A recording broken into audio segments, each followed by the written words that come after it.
Dando continuidade aos presidentes, nós chegamos no Juscelino Kubitschek, que governou durante os anos de 1956 a 1961. Dentre os planos que podemos citar do governo de Juscelino está o plano de metas, que visava privilegiar os investimentos nos setores da energia, da educação, do transporte, bem como a construção de Brasília. Porém, para que esse plano se concretizasse, Juscelino abusou do capital estrangeiro, tendo em vista que os recursos internos do país eram insuficientes. Como consequência, aconteceu um aumento da inflação, um aumento do custo de vida no país e também um aumento da dívida externa do país. Outra ação do Juscelino foi a criação da SUDENE, que era a Superintendência de Desenvolvimento do Nordeste, porque esse capital estrangeiro ele não foi bem distribuído por todas as regiões do Brasil. Então, como aconteceu no Nordeste, em que passava por uma grave crise social e pela falta de modernização. Logo após o governo do Juscelino, veio o governo do Jânio Quadros.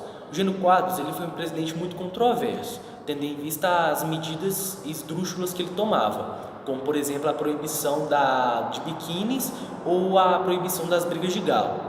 Porém, o ápice dos eventos que culminaram para a sua renúncia foi quando o governador da Guanabara denunciou a proposta que o Jânio Quadros havia feito de acontecer uma reforma constitucional que iria limitar os poderes do Congresso Nacional e aumentar os poderes do Executivo. O choque foi muito grande quando o Congresso Nacional ficou sabendo dessa notícia e rapidamente eles quiseram averiguar essa denúncia. Então, o Jânio Quadros renunciou e o vice-presidente João Goulart assumiu o poder. Porém, a nação ficou estupefata quando os 3 ministros militares, o ministro da Guerra, da Aeronáutica e da Marinha, se recusaram a dar posse a João Goulart. Em meio à opinião pública dividida e às tropas de prontidão, uma guerra civil era iminente.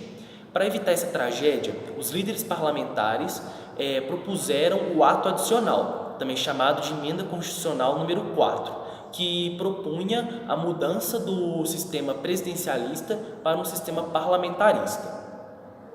Agora nós vamos entender melhor o que é uma emenda constitucional e o que essa emenda constitucional número 4 trouxe consigo.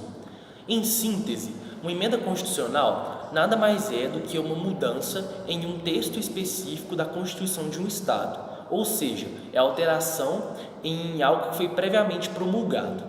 A emenda constitucional número 4, como já foi dito, ela buscava mudar o atual sistema de governo do país naquela época, que era o sistema presidencialista, para o sistema parlamentarista, conforme dita o artigo 2 dessa emenda constitucional.